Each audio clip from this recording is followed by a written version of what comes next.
Hi everyone, it's me, Darlene. Kind of dark, and I kind of like it.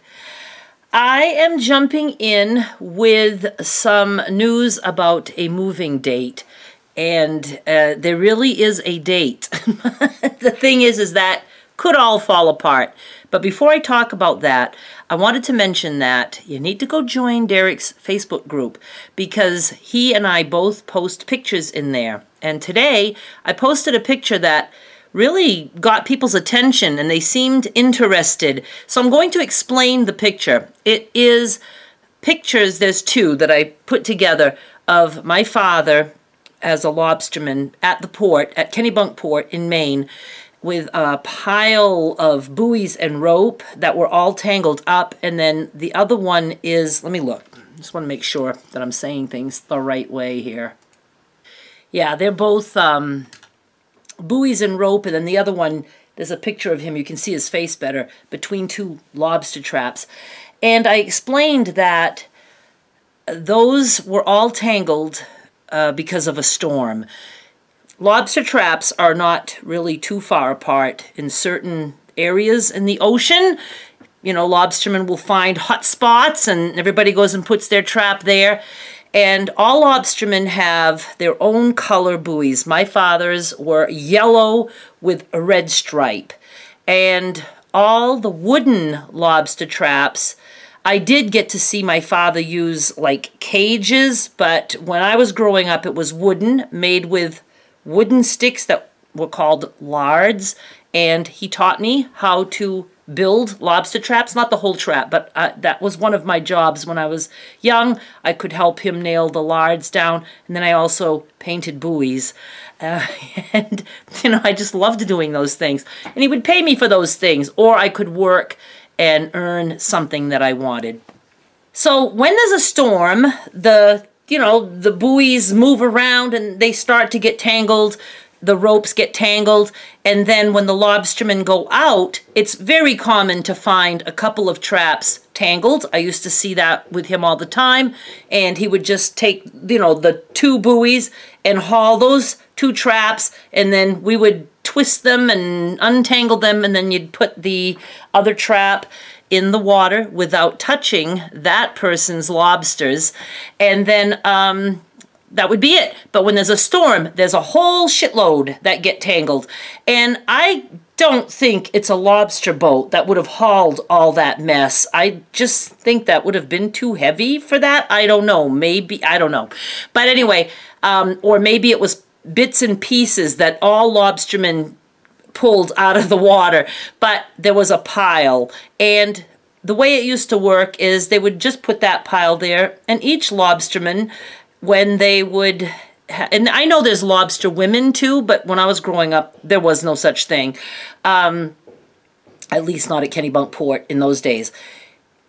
They would just go and try to untangle as much as they could. Everybody would just pitch in and do what they could. Now, obviously, if there's stuff that just cannot be untangled, they could cut the rope and take their buoy and then go find traps that are branded. The wooden ones, you had a brand. You'd burn your name into the wood.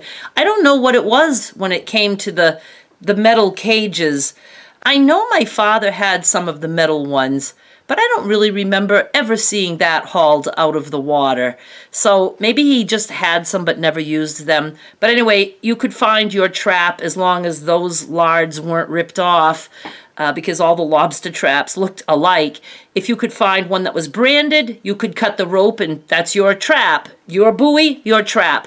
But for the most part, people would just be there and try to untangle things. They all wanted their rope back, and of course there would be rope left after, but they would all share that. So it all worked. It was cool. I liked the community of lobstermen. I'm sure, were they all honest and all good? I'm sure not. I mean, I never heard my father complain about other lobstermen. I never heard my father really complain about anything.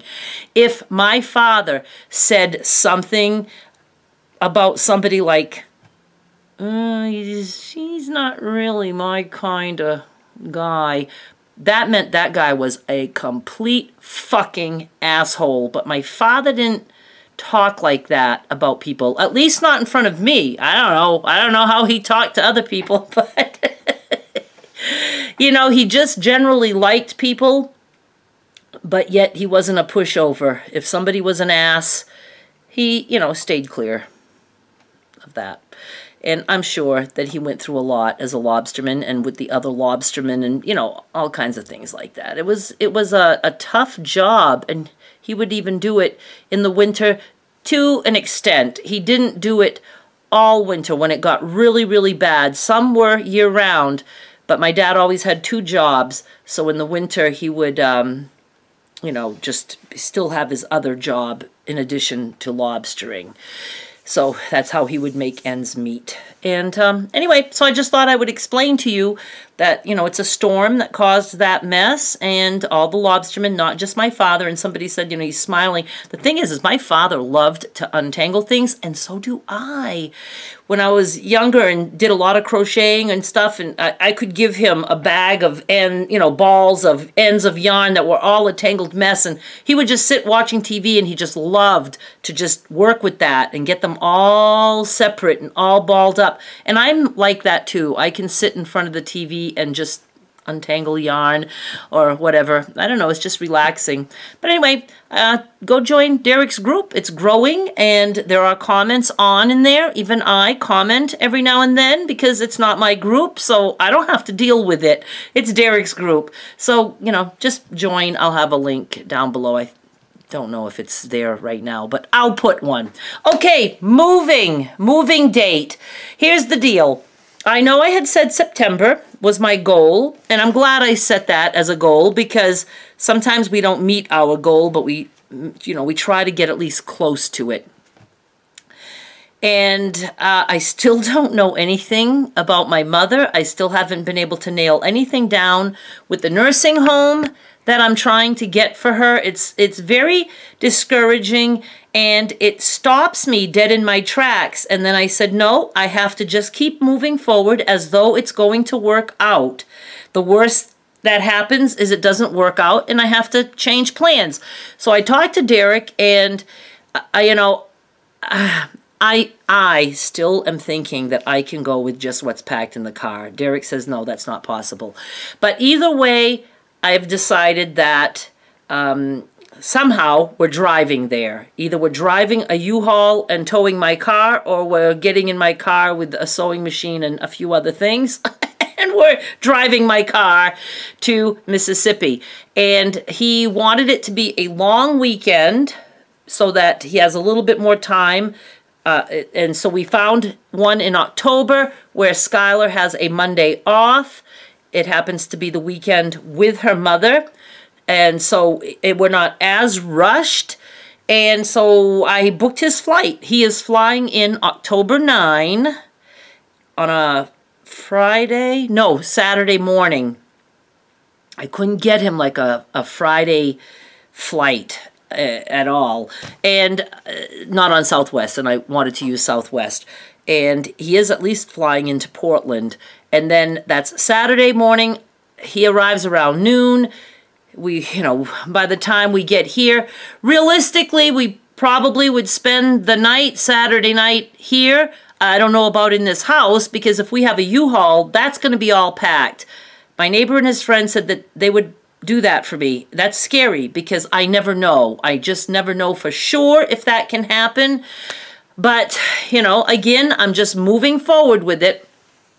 But if we wanted to, even if we just got in the U-Haul or my car or whatever and drove for a few hours, well, we'd be a few hours closer. I don't know. And then, of course, we'd be traveling all of Sunday. And then, we'd like to get there Monday, at least, Monday evening, the latest. And so that's the plan. Would it be best if my mother could go first? Yes. So I'm going to try really hard to nail down the nursing home and say, look, you guys have got to get in touch with me, because I have to know what's going on. And if they now say they don't have a bed, well, I guess I could move. See, I kept worrying about if I'm there now and then I need to come back here for any reason, I won't have a car. And it dawned on me last night, what What are you thinking? I rent a car. It's as easy as that. I rent a friggin' car. So I could go there and get set up and then, you know, be ready for her to come, even if it's to come and live with me for a little while until there's a home or whatever. So that's the plan. I'm supposed to be moving October 9 or 10, be on my merry way. And I hesitate in the way to say it because I'm afraid now if it doesn't happen, people are like, oh, you don't know what you're doing. You know? But the thing is, I have no choice other than to just plan something and hope that it works, you know? And it's not the end of the world if it doesn't. It just means that we find another way. But hopefully it sticks. Hopefully it works. And if not, that's okay. I can cancel Derek's trip and we will find a different way to make this all work. But, you know, my goal is I don't want to be here when there's snow. I will be putting the house back up for sale and hopefully it will sell quickly. And, you know, I just want to be done with all of this. And I'm okay with it not being in September, especially right now, because I still have so much to do. But I am feeling better that quite a bit has gotten done. And I will, you know, be showing you another tour and all that stuff. Today, I've been doing things that are very time-consuming, going through personal stuff in boxes and things like that. And I feel like I'm not getting much done because it's not making dents. But the thing is that is also stuff that has to be done. So I've been working a lot on that today. I seem to be in an okay mood to do it. I mean, it makes me sad, but you know, as stuff that I find, things that I kept track of, and it's just like, it's like looking at my life, you know, 30, 40, 50 years ago, stuff that I wrote as a child. So, and I don't want to just keep all that stuff and bring it, and I look at some of it and I'm like, okay, that's sad, you know, and I just toss it all. It's just, my whole life is just being thrown away in the trash where it belongs. All right, you guys, that's all I wanted to tell you. Go join Derek's group, okay? Thank you so much for watching. I'll be back with more soon. Bye.